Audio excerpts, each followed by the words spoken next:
Azoospermia గురించి చాలా topics చేశాము. ఇదొక కండిషన్, అంటే వీర్యంలో కణాలు రాకపోతే అజూస్పర్మియా అంటారు. ఇది ఒక సీమెన్ అనాలిసిస్ లేదా వీర్య కణాల పరీక్షతో నిర్ధారించడం జరుగుతుందన్నమాట. అలాంటప్పుడు అజూస్పర్మియానే వచ్చింది అనుకోండి సీమెన్ అనాలిసిస్ తర్వాత, ఇది అబ్స్ట్రక్టివా నాన్ అబ్స్ట్రక్టివా తేల్చడం చాలా ఇంపార్టెంట్. అబ్స్ట్రక్టివ్ అంటే ఎక్కడో ఏదో అడ్డంకం ఉంది, అంటే బ్లాకేజ్ ఉంది, అందువల్లనే స్పర్మ్స్ బయటికి రాలేకపోతున్నాయి.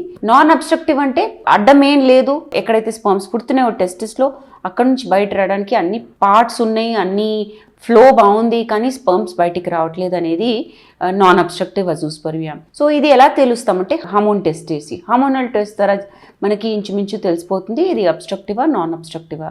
సో అజూస్పర్మియాలో హార్మోనల్ ప్రాబ్లమ్సే ఉన్నాయి అనుకోండి, అలాంటప్పుడు హార్మోనల్ ట్రీట్మెంట్ కొంతమందికి నాన్ అబ్స్ట్రక్టివ్ అజూస్పర్మియా కోసం ఇవ్వడం జరుగుతుంది. ఎందుకంటే స్పర్మ్ ప్రొడక్షన్లో ప్రాబ్లం ఉండొచ్చు ఈ హార్మోనల్ ఇంబ్యాలెన్స్ వల్ల.